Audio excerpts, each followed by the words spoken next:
Good morning, students. Today we study the change of state of matter. That means our problem is, can matter change its state? Can matter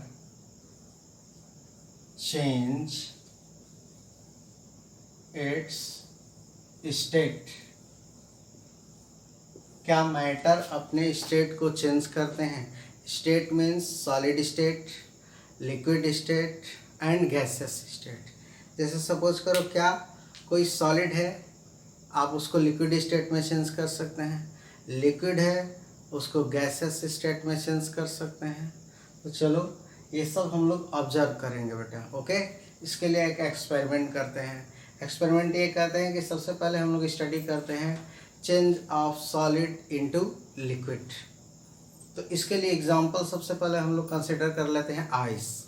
ice melts into water. Okay, तो therefore अब ये सोचो बेटा कि इसके लिए हमको कौन सा फैक्टर अप्लाई करना पड़ेगा। तो we have to heat the ice to change the ice into water. Okay, तो यहाँ पर फैक्टर क्या हो गया बेटा? हीट। अब जब किसी सॉलिड को आप हीट करते हो, कोई सॉलिड है और इस सॉलिड को आप क्या कर रहे हो बेटा? हीट सप्लाई कर रहे हो। जब हीट सप्लाई करते हो तो जो सॉलिड के पार्टिकल्स हैं, उस पार्टिकल्स की काइनेटिक एनर्जी इंक्रीज करने लगती है। When we heat the solid, the temperature of the solid increases, and therefore the kinetic energy of the particles of the solid increases. I have explained already कि जैसे जैसे आप heat करते जाते हो मैटर को, तो मैटर के जो पार्टिकल्स हैं उनकी काइनेटिक एनर्जी इंक्रीज करती जाती है। और जब काइनेटिक एनर्जी इंक्रीज करेगी बेटा, तो अब जो पार्टिकल्स हैं वो अब जो है वाइब्रेट करने लगेंगे with greater speed. When we supply the heat to the solid, the kinetic energy of particles increases. Due to this the particles start to vibrate with faster speed. अब फास्ट जो है ज़्यादा स्पीड के साथ vibrate करने लगते हैं। अब और आप हीट दे रहे हो, हीट को आप कंटिन्यू सप्लाई कर रहे हो, तो अब जो है क्या होगा कि और काइनेटिक एनर्जी इंक्रीज करेगी, तो इससे क्या होगा बेटा कि जो पार्टिकल्स के बीच में फोर्स ऑफ अट्रैक्शन है वो ब्रेक हो जाएगा। Extra heat breaks the forces of attraction between the particles. अब जब force of attraction between the particles break हो जाएगा, तो the particles start to move more freely. अब ज़्यादा फ्री होकर जो particles हैं वो मूव करने लगेंगे। A stage comes at which the solid melts and convert into liquid. अब एक ऐसा स्टेज आएगा बेटा कि अब आपका सॉलिड मेल्ट होकर कन्वर्ट हो जाएगा किसमें? लिक्विड में। देयरफॉर ये जो होता है बेटा एक फिक्स टेम्परेचर पे होता है, सर्टेन टेम्परेचर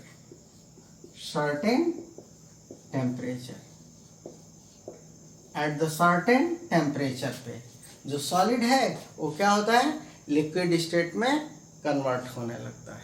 तो this certain temperature is called melting point. Okay, तो व्हाट इज द मेल्टिंग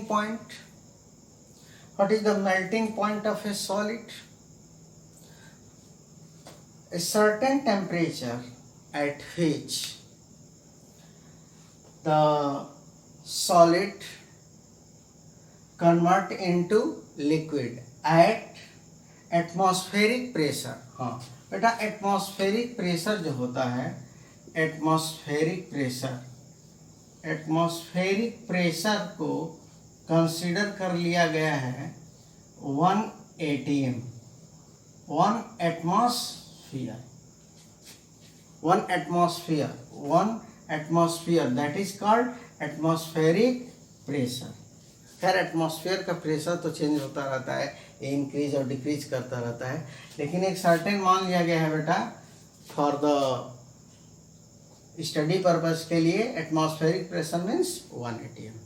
तो what is the melting point of a solid?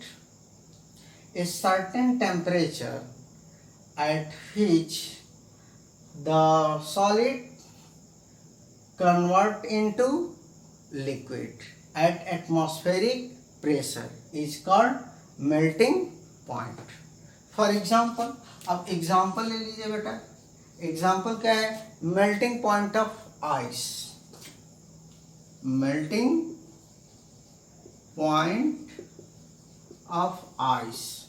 Ice का मेल्टिंग पॉइंट क्या होता है बेटा? 0 डिग्री सेंटीग्रेड। ये सेल्सियस में है, 0 डिग्री सेंटीग्रेड। इसको केल्विन टेम्परेचर में अगर हम मेजर करते हैं तो ये होता है आपका 273.15 केल्विन। खैर देखो बेटा, जनरली 273 ही बोला जाता है, लेकिन अब जैसे एनसीईआरटी में मेंशन कर दिया 0.15, तो 0 डिग्री सेंटीग्रेड और 273 केल्विन। ये सेल्सियस में मेजरमेंट है और ये केल्विन में मेजरमेंट है। ओके, तो एक मेथड होता है how to change the Celsius into Kelvin और केल्विन टू सेल्सियस। तो सेल्सियस को केल्विन में, ठीक है ना, सेल्सियस को केल्विन में चेंज करने के लिए क्या करते हैं बेटा? इसको जो है 273 क्या करते हैं? इसमें जब 273 ऐड कर देते हैं तो ये बन जाता है क्या बेटा? केल्विन। ओके, तो जैसे मान लीजिए कि 0 डिग्री सेंटीग्रेड, तो 0 + 273 इक्वल टू 273 केल्विन। समझ गए आप लोग? तो 0 डिग्री सेंटीग्रेड को केल्विन में चेंज करना हो तो यू हैव टू ऐड 273। अगर केल्विन को 0 में सेल्सियस में चेंज करना हो तो -273। ओके, तो चलो बेटा, melting point of ice is 0 degree centigrade और 273 केल्विन। अब देखो यहाँ पर एक बात आपको बता देते हैं कि melting point indicates the strength of forces of attraction between the particles of a solid. इसका मतलब क्या हुआ? इट मीन्स दैट अगर मान लो कोई सॉलिड है, उसकी मेल्टिंग पॉइंट हाई है, और कोई सॉलिड है उसकी मेल्टिंग पॉइंट लो है, इसका मतलब हुआ कि हाई मेल्टिंग पॉइंट का मतलब कि उस सॉलिड के जो पार्टिकल्स हैं उनके बीच फोर्सेज ऑफ अट्रैक्शन स्ट्रॉन्गर हैं, और सॉलिड जिसका मेल्टिंग पॉइंट लो है, इसका मतलब कि उस सॉलिड के जो पार्टिकल्स हैं, पार्टिकल्स के बीच जो फोर्सेज ऑफ अट्रैक्शन है वो लेस स्ट्रॉन्गर है। तो melting point of a solid indicates the strength of forces of attraction between the particles. Particles के बीच strength of force of attraction को इंडिकेट करता है। High melting point, low melting point. Okay, एक चीज आपको माइंड करना होगा, one thing is very important, that during the change of state, when phase changes, जब कोई सॉलिड लिक्विड में या लिक्विड गैस में या गैस लिक्विड में, लिक्विड सॉलिड में, मतलब कि जब स्टेट किसी मैटर का चेंज होता है तो उसका टेम्परेचर जो है चेंज नहीं होता है बेटा, temperature remains the same during, जब वो स्टेट चेंज होने लगता है तब। जैसे आइस है, आइस का टेम्परेचर 0 डिग्री सेंटीग्रेड से ज़्यादा नहीं होता है। जो ही 0 डिग्री सेंटीग्रेड से ज़्यादा अगर टेम्परेचर होगा तो ice start to convert into liquid, ice अब लिक्विड में यानी वाटर में कन्वर्ट होना स्टार्ट हो जाएगा। यानी आइस के जो पार्टिकल्स हैं उनका टेम्परेचर 0 डिग्री सेंटीग्रेड तक ही होगा। अब इससे ज़्यादा टेम्परेचर होगा तो अब इसका आइस का टेम्परेचर ये कांस्टेंट है, सर्टेन है। अब इसके बाद जो ही टेम्परेचर इंक्रीज होगा तो वो जो टेम्परेचर होगा वो क्या होगा बेटा, use to change the state, वो यूज हो जाएगा किस में, स्टेट चेंज होने में। अब there is a question, now there is a question, then where does the heat energy is expense. अब ये जो हीट एनर्जी है वो कहाँ एक्सपेंस होता है, where does the heat energy go, कहाँ ये जाता है। जब आप हीट करते जाते हो और जो मैटर है, सॉलिड है, उसका टेम्परेचर इंक्रीज नहीं करता है तो आखिर हीट जाता कहाँ है। When the state of a matter changes, the temperature of the matter remains same. Then there is a question that where does this heat energy go? अब ये हीट एनर्जी जाता कहाँ है। तो अब देखिए बेटा, जैसे मान लीजिए कोई सॉलिड है तो सर्टेन टेम्परेचर है कि वो कितने टेम्परेचर को ले सकता है। अब अगर टेम्परेचर आप एक्स्ट्रा देने लगे, एक्स्ट्रा टेम्परेचर हीट करने लगे, उसको कंटिन्यू आप हीट करते जाते हो तो क्या होता है, जो एक्स्ट्रा एनर्जी होती है, एक्स्ट्रा हीट एनर्जी होती है, उसको सॉलिड क्या करता है बेटा, ऑब्जर्व करता है। और ऑब्जर्व करने के बाद उसको यूज करता है किस में, to overcome the forces of attraction between the particles. वो पार्टिकल्स के बीच जो फोर्स ऑफ अट्रैक्शन होता है, उस फोर्स ऑफ अट्रैक्शन को ब्रेक करने में वो एक्स्ट्रा एनर्जी यूज होती है। अब यहाँ से एक चीज माइंड करने वाली बात है। अब सोचो जरा, 0 डिग्री सेंटीग्रेड से टेम्परेचर जो इंक्रीज करेगा तो ये वाटर में कन्वर्ट होने लगेगा। तो वाटर के पार्टिकल का जो एनर्जी होगा और आइस के पार्टिकल की जो एनर्जी होगी, किसकी एनर्जी अधिक होगी और किसकी एनर्जी कम होगी, ये माइंड करने वाली चीज़ है। खैर चलो इसको एक्सप्लेन करेंगे। तो ये जो एब्जॉर्ब्ड एनर्जी होती है विदाउट राइज इन टेम्परेचर, ये जो एक्स्ट्रा एब्जॉर्ब्ड एनर्जी होती है without rise in temperature of the ice, that heat energy is hidden in the content of the beaker. ये जो बीकर होते हैं उसमें ये हीट एनर्जी क्या होती है बेटा, वो हिडन होती है। जो मतलब कि क्या कहते हैं इसको, latent heat, that is called latent heat. ये hidden energy is called latent heat. Actually latent means hidden, hidden means होता है लैटेंट, तो that is called latent heat. वो लैटेंट हीट ही होता है जो हिडन होता है और जिसका वर्क क्या होता है बेटा, to break the forces of attraction between the particles of ice, that means solid. Okay, तो और लैटेंट हीट का डेफिनेशन सुन ले बेटा, the amount of energy require, the amount of energy required to convert 1 kilogram of solid into liquid at the melting point at the atmospheric pressure is called its latent heat of fusion। एक बात होती है बेटा, आप लोग एक word जान लीजिए, व्हाट इज द फ्यूजन। ये फ्यूजन एक वर्ड होता है बेटा, इस फ्यूजन की मीनिंग सुन लीजिए। फ्यूजन मीन्स क्या होता है, मतलब conversion of solid into liquid is called fusion. Conversion of solid into liquid is called fusion. जब solid liquid में convert होने लगता है तो this process is called fusion. So listen again, latent heat of fusion of a solid.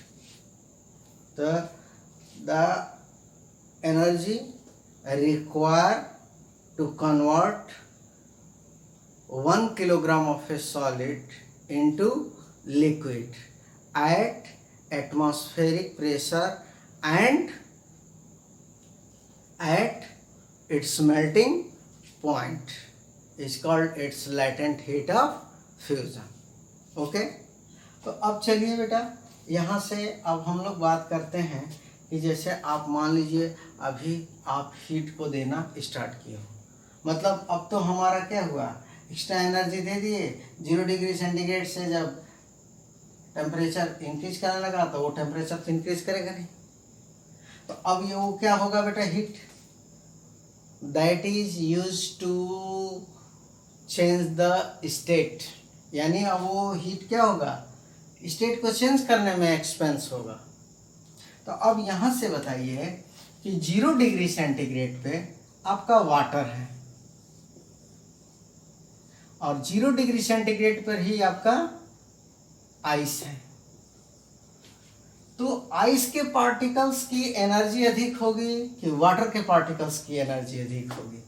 Water के particles की energy इस temperature पे अधिक होगी। क्यों?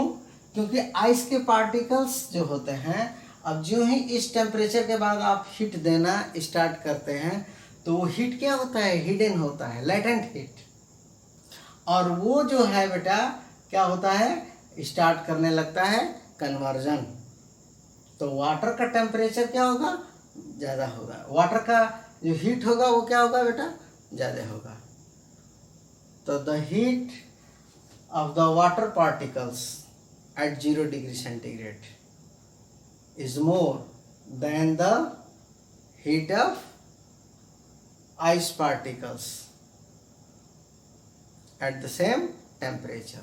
इस टेम्परेचर पे जो वाटर के पार्टिकल्स होंगे उनकी एनर्जी ज़्यादा होगी और आइस के पार्टिकल्स की एनर्जी कम होगी। The energy of the particles of the water at 0 degree centigrade is more than the energy of the particles of the ice at the same temperature. Okay, तो ये clear हो गया बेटा। चलिए अब चलिए हमारा तो आइस जो है बेटा अब कन्वर्ट हो गया किसमें, वाटर में। अब हम लोग किसको हीट करेंगे, अब हम लोग हीट करेंगे बेटा वाटर को। तो now let us start to heat the water. अब हम लोग बेटा वाटर को हीट करेंगे।